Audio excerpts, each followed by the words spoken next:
మన పవన్ కళ్యాణ్ గారు గెలిచారు. ఇప్పటికే జగన్ బాధ తట్టుకోలేకపోతున్నాం, మొదటిసారి ఎమ్మెల్యే అయ్యాడు అది అని చెప్పి అంటున్నాడు ఆయన. అయితే పవన్ కళ్యాణ్ గారు మళ్ళీ రెండోసారి కూడా గెలిచాడు అనుకోండి, ఆయన రియాక్షన్ ఎలా ఉంటుంది? కొంచెం పైకి పెట్టినాయి. అసలు రెండోసారికి జగన్ ఉన్నాడు కదా, పవన్ ఉంటాడు. రెండోసారే కాదు, 10వసారే కాదు, ఆయన చిరస్థాయిగా ఉంటాడు. అంతేగాని జగన్ మాత్రం జైలుకి వెళ్తాడు, లేదా ఇండియాలోనే బహుశా ఉండకపోవచ్చు. అయితే శ్యామల గారికి కొత్తగా స్పోక్స్ పర్సన్గా ఇచ్చారు. ఆవిడ ప్రతి మాటని హైలైట్ అవ్వాలనే విధంగా మాట్లాడుతున్నారు. అయితే నిన్న వచ్చి పవన్ కళ్యాణ్ ఊగిపోయావు కదా 30,000 మంది ఆడవాళ్ళ కోసం, ఉమెన్స్ డే రోజున అడుగుతున్నాను, ఇప్పుడు మాట్లాడట్లేదు ఏంటి, నీకు పౌరుషం లేదా, నీకు మాట మీద నిలబడే సత్తా లేదా అని అడిగింది ఆవిడ. మరి దాని అసలు పవన్ కళ్యాణ్ గారిని అనేంత అర్హత ఆవిడకు ఉందా? ఇప్పుడు అదే శ్యామల అని జగన్ అడగమనండి. ఇవాళ ఉమెన్స్ డే కదా, అమ్మకి అన్నం పెడతలేదు, అమ్మ మీద కేసు పెట్టాడు. తల్లికి ఆస్తి ఇవ్వలేదు, అమ్మకి అన్నం పెట్టాడు, అమ్మకి అన్నం పెట్టలేదు, సారీ చెల్లికి ఆస్తి ఇవ్వలేదు, ఆస్తులు పంచనివ్వలేదు. ఇన్ని లక్షల కోట్లు తను ఏం చేసుకుంటున్నాడు ఒకసారి శ్యామలని అడగమనండి. పవన్ కళ్యాణ్ గారి గురించి మాట్లాడే అర్హత ఏముంది అసలు శ్యామలకి? మాట్లాడితే ఏదో పార్టీ తరఫున రావటం కాదమ్మా, నేను జనసేన పార్టీ, కానీ అలా అని చెప్పేసి వైఎస్ఆర్ పార్టీని తిడతాం కానీ టీడీపీ పార్టీని తిడతాం కానీ అట్లా చెయ్యం. మంచి చేసేవాళ్ళకి సపోర్ట్ చేస్తాం, మంచి చేసేవాళ్ళకి ప్రోత్సహిస్తాం. ఇప్పుడు అవన్నీ ప్రాసెస్ నడుస్తున్నాయి. నీకేం తెలుసు, ఏం జరుగుతుందో తెలుసా నీకు పార్టీలో, కూటమిలో? అర్థమైందా? తప్పు చేసేవాళ్ళని శిక్షిస్తారు, మంచి చేసేవాళ్ళని రక్షిస్తారు. ఒక ప్రత్యేకమైన పథకం ప్రకారం, ప్లాన్ ప్రకారం చేస్తున్నారు. మీలాగా ఏంటి ఒక అడ్డమైన బూతులు తిట్టేవాళ్ళని తయారు చేయటం, అడ్డమైన రౌడీగాళ్ళని తయారు చేయటం, ఇలాంటి కూటమి ప్రభుత్వం చేయటం లేదు. దయచేసి తెలుసుకో, ఎట్లా చేస్తున్నారు ఏంటో చూస్తున్నావు కదా. జగన్ అంటే నీకు అభిమానం ఉండొచ్చు. ఇప్పుడు రాజశేఖర్ రెడ్డి అంటే ఒకప్పుడు మాకు అభిమానమే, ఆయన ఎంతో అంతో కొంత చేశాడు. ఒకప్పుడు ఎన్టీఆర్ అంటే కొంత అభిమానమే, ఆయన ఎంతో అంతో చేశాడు. జగన్ ఒక రౌడీ అమ్మ, ఒక ఫ్యాషనిస్టు, తెలియనిది ఎవరికి. అతను రాజకీయాలు రాకముందు అతను ఏమన్నా దాన ధర్మాలు చేశాడా, ఎవరికైనా హెల్ప్ చేశాడా? వాళ్ళ నాన్నకే డాగులు వేసేవాడు, బెంగళూరులో బిజినెస్లు చేసుకునేవాడు. అతని గురించి నువ్వేం మాట్లాడతావు? కులాలను రెచ్చగొడతాడు, మతాలను రెచ్చగొడతాడు. ఇవాళ ప్రపంచ మహిళా దినోత్సవం సందర్భంగా చెప్తున్నా, తల్లికి అన్నం పెట్టరా బాబు, తల్లి మీద కేసులు కాదు నువ్వు పెట్టేది, చెల్లికి ఆస్తులు పంచరా బాబు, నీకు లక్షల కోట్లు ఎందుకు? అర్థమైందా? ఒక మంచి అన్నం అనుకుని అనిపించుకో. ఇప్పుడు చిన్నాన్న కూతుర్ని కూడా దిక్కులేందా అని చేసావు నువ్వు, చిన్నాన్న చంపించేసావు నీ రాజకీయాల కోసం. అవసరమా రాజకీయాల కోసం ఇవన్నీ చేయటం నీకు? ఎవరినో ఆ శ్రీరెడ్డినో, శ్యామలానో, ఆ రోజానో అడ్డం పెట్టుకోవటం వాళ్ళకి అర్థపరుస్తుందా? ఇప్పుడు మా జనసేనలో మాట్లాడతారు మహిళలు, ఎంత సంస్కారంగా మాట్లాడతారు, టీడీపీలో మాట్లాడతారు, ఎంత సంస్కారంగా మాట్లాడతారు. ఎవరైనా బూతులు మాట్లాడతారా? ఎవరి కాళ్ళకే రెచ్చగొడతావు, కాపోళ్ళతో తిట్టిపిస్తావు, రెడ్డోళ్ళని తిట్టిపిస్తావు, కమ్మోళ్ళని తిట్టిపిస్తావు. ఇవాళ పరిస్థితి ఏంటి? కొడాల నానిగాడి పరిస్థితి ఏంటి? దాక్కుంటున్నాడు. వంశీగాడి పరిస్థితి ఏంటి? జైలుకి పంపించేసావు. అర్థమైందా? ఆ పోసన గారి పరిస్థితి ఏంటి? అనిల్ గారి పరిస్థితి, బోరగడ్డ అనిల్ పరిస్థితి ఏంటి?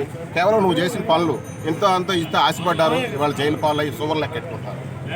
దయచేసి అట్లాంటి రాజకీయాలు చేయకు జగను. అర్థమైందా? ఏదైనా చేస్తే ఒరిజినల్గా చేయి. ప్రతిపక్ష హోదా కావాలంటావు, ఎలా ఇస్తారు? నువ్వు అర్థం చేసుకో. అయ్యే పరిస్థితే లేదు, ఎందుకంటే ఆయన ప్లానింగ్ లేదు, ఆయనకి పరిపాలనా దక్షత లేదు, ప్లానింగ్ లేదు, రాజ్యాంగం తెలియదు. ఇంత అనామకుని నేను ఎక్కడో చూడలేదు రాజకీయ నాయకుల్లో. ఎందుకంటే ఇంకా ఎమ్మెల్యే అయ్యాడు, తర్వాత మంత్రి కూడా అయ్యాడు, తర్వాత ఉప ముఖ్యమంత్రి అయ్యాడు. తెలియంది ఏంటంటే కార్పొరేట్కి తక్కువ, ఎమ్మెల్యేకి ఎక్కువ. అహంకారంతో కొట్టుకునేవాడు అలాగే అంటాడు. ఎందుకంటే పతనం కోరుకునేవాడు అలాగే అంటాడు. జగన్మోహన్ రెడ్డి పతనానికి దిగజారిపోతున్నాడు కాబట్టి అలాంటి మాటలు వస్తాయి. ఎందుకు? పవన్ కళ్యాణ్ లాంటి రాజకీయ నాయకుడు ఉండడమే చాలా అరుదు. అలాంటి రాజకీయ నాయకుడిని బయటికి పంపించేయాలా అని ప్లాన్లు చేయడం తప్పు. అలాగే చిరంజీవి గారిని కూడా ఇలాంటి నీచంగా మాట్లాడే చిరంజీవి గారు రాజకీయాల వైపు చూడడానికే అసహించుకుంటున్నాడు. రాజకీయం ఇంత చండాలంగా ఉంటుంది. చిరంజీవి గారు పవన్ కళ్యాణ్ అంటే ఒకటి గుర్తొచ్చింది.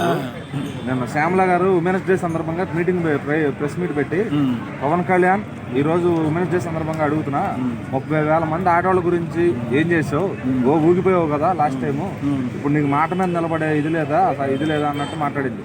సో మరి ఆవిడకి అసలు మాట్లాడే అర్హత ఉందా ఈయన పైన? కాదు, ఈ మహాపతివ్రతకు చెప్పి లాండ్ ఆర్డర్ చేస్తారా? ఈమె పెద్ద నాయకురాలని చెప్పి ఈ బోడీ ఈమెకు చెప్పేసి రాజకీయం చేస్తారా? అంటే ఈ శ్యామల గారికి తెలియాలన్నమాట ప్రభుత్వం ఏం చేస్తుందో, అంతేనా? కనీసం మహిళా దినోత్సవం రోజైనా తిట్టించుకోకుండా ఉండాలని ఇంగిత జ్ఞానం లేదా శ్యామలా నీకు? బుద్ధి జ్ఞానం లేదు, నీకు ఏం తెలుసు రాజకీయం? నీవు రాజ్యాంగం గురించి నీ వాండర్కే తెలియదు, నీకేం తెలుసు? 11 సీట్లు వస్తే ప్రతిపక్ష హోదా అడుగుతున్నాడు సిగ్గు లేకుండా.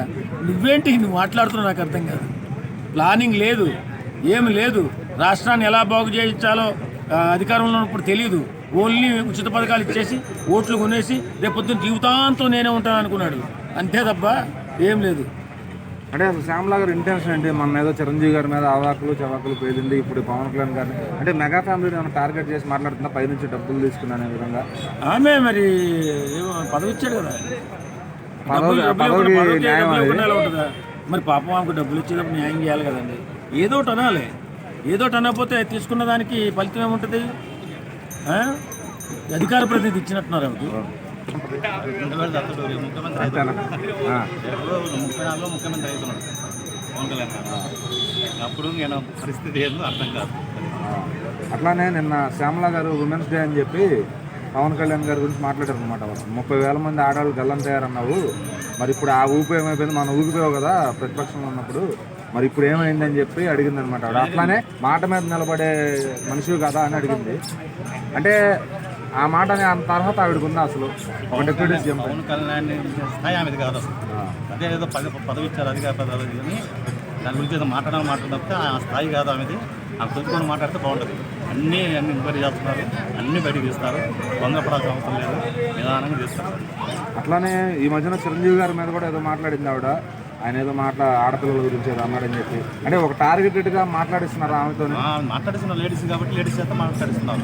అదే తప్పితే ట్రోల్ చేయడం తప్పితే ఏమో పనికి వచ్చేది కాదు, ఉపయోగపడేది కాదు. అది వాళ్ళకి ఓట్లు వచ్చేది కూడా కాదు. ఓట్లు వాళ్ళు మాట్లాడడం వల్ల వాళ్ళకి ఓట్లు ఉన్న నష్టం. ఈసారి 11 రోజులు, ఈసారి 1 వచ్చేది. పవన్ కళ్యాణ్ ఎంత టార్గెట్ చేస్తున్నాడో అంత గట్టిగా ఉంటుంది. హ్యాంగ్ అవుతాడు పవన్ కళ్యాణ్. అది ఆయన తెలుసుకోవాలి. పోయినసారి ఆ మాటని దత్తపుత్రుడు ప్యాకేజ్ అని 11 తెచ్చుకున్నాడు. ఈసారి అంటున్నాడు, ఈసారి 1 వచ్చేది. అంటే ఈ 30,000 మంది టార్గెట్ చేయకూడదు.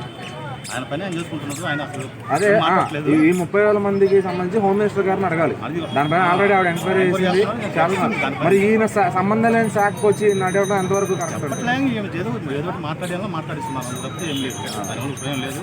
వీళ్ళకి లాభం వచ్చేది కాదు, వచ్చేది కాదు. ఇవాళ పొద్దున ఉమెన్స్ డే సందర్భంగా రోజా గారు కూడా కొంచెం మాట్లాడారు.